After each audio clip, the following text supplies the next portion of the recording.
I was never the type to go on road trips, but when my friend invited me to go on a fishing trip to Arkansas, I told him I was down to go. I've been fishing since I was a little boy, when my dad first taught me how to cast my bait, and I've always dreamed of catching big trout in Arkansas. The camp we'll be staying in is called Newlands. We're aiming to leave late Saturday. The time we leave all depends on my dad, Jude told me. I found it strange that we were leaving late because the drive there would be 8 hours. I guess in my mind it made sense because the later you stay out, the less traffic there would be. So, on Friday night I packed my things and slept in late in the afternoon. When Jude and his father came to pick me up, I kissed my parents goodbye and told them I loved them. I woke up about halfway through the car ride. Through my tired and blurry vision, I was able to make out the words on a road sign because of our headlights reflecting off it. It read, "Urgent message. For traveler info, tune into 1680 AM. That's an interesting sign, I said tiredly to Jude. Yeah, it's weird.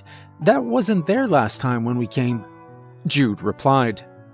Jude's father tuned in to the AM channel without saying a word. At first, there was silence. That silence was somehow loud and eerie. And then, the staticky voice began playing. Warning, do not fall asleep. They're here. Reports of river crawlers seen in northern Arkansas. From the hours of 10 p.m. to 12 a.m., do not fall asleep. Do not look outside. If you hear scratching in the ceiling, don't look up. Lock your doors. If someone is knocking on your door from the hours previously mentioned, do not open it. If you hear screaming from outside your cabin, do not go outside. If someone leaves your cabin at the hours mentioned previously, do not let them in until lockdown has been lifted. In the case where something from outside breaches your cabin, lock yourselves inside a room and turn off the lights. Stay tuned for more updates. The message ended. The car was left in silence. Was that real? Jude said, but was cut off abruptly. Boys, as long as you listen to me, we're gonna be okay, Jude's dad said calmly. We both nodded. When we got there, it was early Sunday morning. We fished the whole day and ate what we caught. I caught my first rainbow trout. I spent a few hours catching plenty of fish. I caught everything I ever dreamed of. Rainbows, browns, brooks, and even a tiger trout.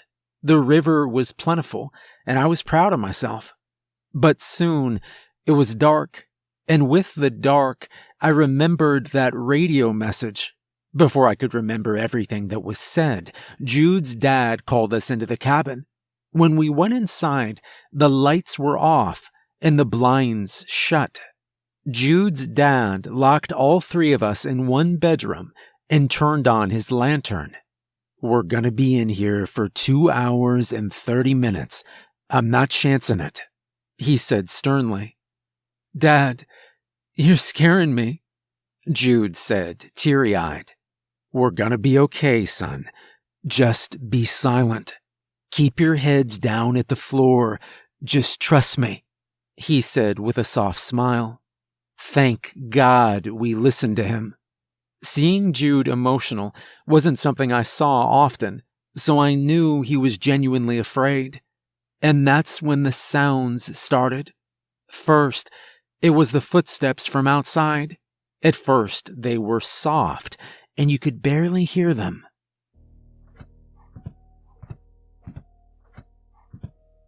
The footsteps were getting louder. I could feel Jude shaking next to me. And then there was silence. That silence was broken by screams. Please help me, a woman called. They're here. Please let me in, the voice cried. The voice had a dark undertone, making it sound like something was mimicking this voice. Then the banging on our front door started. "Let me in, please," the woman sobbed.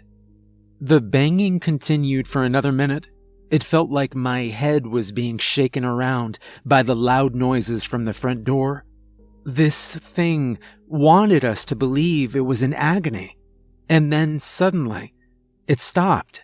The silence returned, and then footsteps, followed by scratching.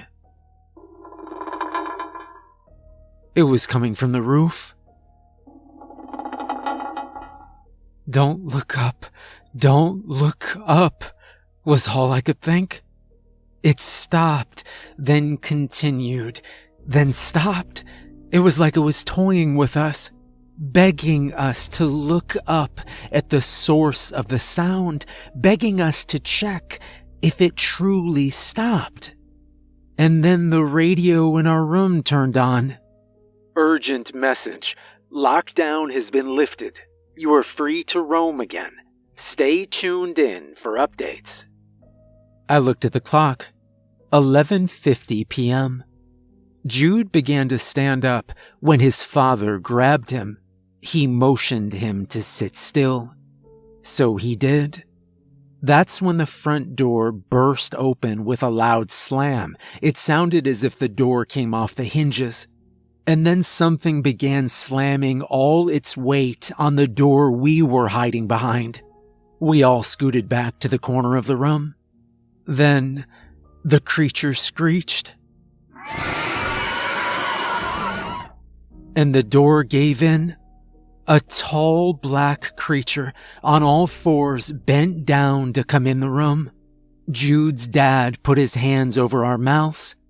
I was shaking uncontrollably. The creature had strange appendages coming out of its back. It had lanky body parts, skinny arms, skinny legs, and a slim oval-shaped head. Its jaw unhinged. It had no eyes, and it was roaming strictly off of hearing. When it couldn't find us, I watched it contort itself. The crunch of bones echoed in my ears. Right before my eyes, I watched the grotesque being turn into a beautiful woman. It had dark brown hair with a slim body. The most noticeable feature was its deep blue eyes. They were bluer than any ocean on Earth. And then it left. Midnight came. True silence returned. In that small corner, we fell asleep. When morning came, we checked out the damage. The cabin was trashed. Blood from the creature's contortion act was left in a small pool in my room. The front door was unhinged as I suspected. The cabin next to us was less fortunate. Yellow tape was outlining the entire building, which was in worse shape than ours. When I took a glimpse inside from a distance, blood was everywhere. It covered every wall. Small bits of entrails littered the floor. Bits of flesh and brains were all over the front porch. There was no signs of life in the cabin. We packed our bags that same day, and we left. That was the last day we stayed, and I told myself I would never come back. I used my phone to do research on the creature that invaded our cabin during the drive back home. When I searched river crawler, a Wikipedia page came up. The river crawlers of northern Arkansas is an urban legend from hundreds of years ago. They are said to have lived in the deepest part of the Bull Shoals Lake. When the dam was opened to let water out due to flooding, the river crawlers made their way into the White River.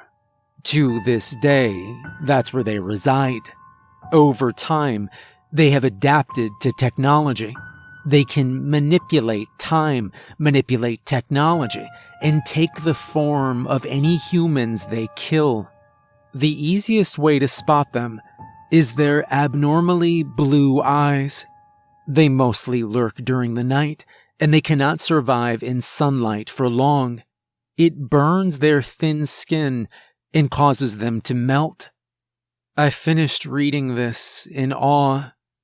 Take form of any humans they kill. I went to the Newlands obituary. I looked at the most recent deaths in the town. And there, I saw her. A beautiful woman, dark brown hair, slim body, and honey brown eyes.